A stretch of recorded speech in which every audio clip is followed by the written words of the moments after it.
पंचाल सिद्ध्यर्थेन मम जन्मता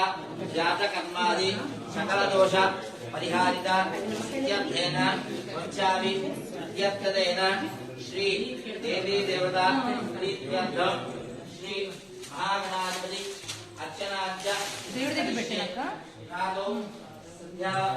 अर्चनादि रूपक सर्वदेव यमदर्पणादि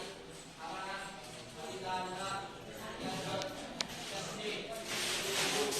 लीला समेत श्रीमद् वेंकटेश्वर स्वामी अनुग्रह सिद्ध्यर्थं